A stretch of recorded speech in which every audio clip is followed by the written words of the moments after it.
Hər vaxtınız xeyir, hörmətli izləyicilər. Bugün mən sizə nədən danışacağım? Mentalitetdən. Yəni illər ötür, fəsillər keçir, nəsillər dəyişir, amma bu problem son 30 ildə deyərdim gündən-günə daha da qloballaşır. Yəni itirmir aktuallığını.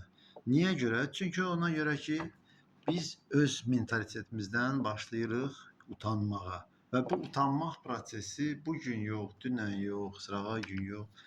Son deyərdim ki, 30 ildir belə yavaş-yavaş gedir.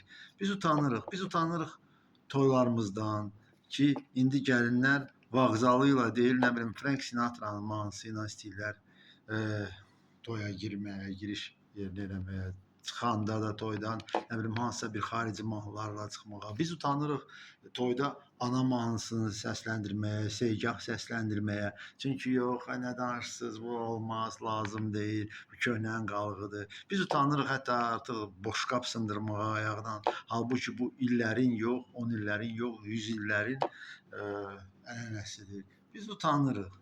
Niyə görə biz utanmalıyıq? Digər millətlər bu ənənələrini qoruyub saxlayırlar. Baxın, istəyir Avstraliyadan tutmuş Avropaya kimi. Harda köhnə adətlər var, parlamentdə belə onu saxlayırlar. Biz nə edirik? Biz utanırıq. Biz hər şeydən utanırıq. Utana-utana gedirik. Biz utanmırıq lütlənib küçəyə çıxmaqdan. Deyirik ki, bu Avropadır. Biz utanmırıq, nə bilim, kiminsə üzünə qayıtmaq, böyüyün üzünə qayıtmaq, böyüyün yanında siqaret çəkmək, böyüyün yanında içki içmək. Deyirik ki, bu artıq yəni bərabərlik olmalıdır. Biz utanmırıq qadın kişinin üzünə qaydanda. Çünki bu da gender bərabərliyidir. Ondan biz utanmırıq. Amma bax, belə şeylərdən, köhnə adətlərimizdən biz nəyə görəsə utanırıq.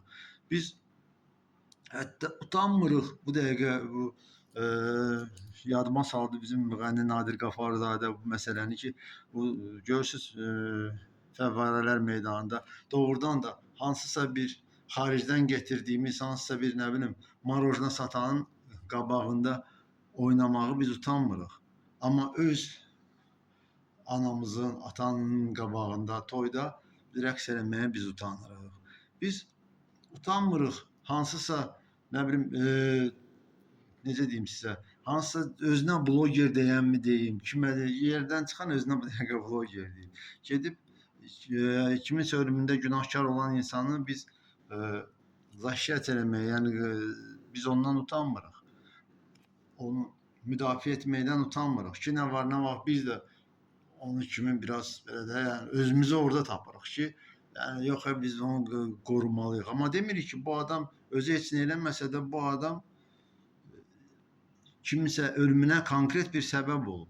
Çünki ən azından onu xilas eləməlidir. Ən azından kiməsə zəng edib çağırmalıydı ki, bu ölüm faktiki onun üstündə qaldı. Kim nə deyir desin. Amma biz yox, nə danışırsınız? Bütün indi şəhərin maskaları durub onu yəni müdafiə edir. Hətta özü də bir şey deyil axı.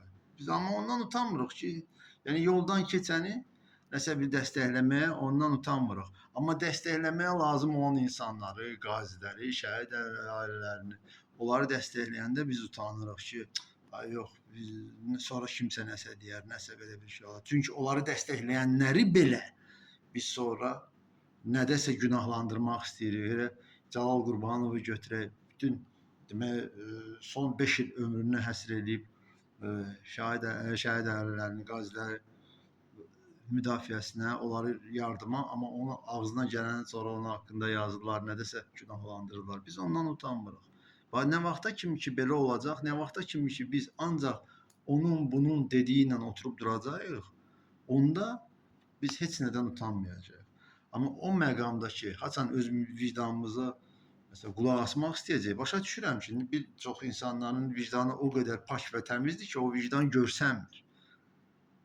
Amma bax, elə ona görə də biz bax belə vəziyyətə qalırıq. Ona görə də biz millət kimi qırla-qırla, cızlaşa gedirik və məhz ona görə də bizim ən parlaq belə qələbəmiz belə bizim gözümüzdə ucuzlaşa gedir.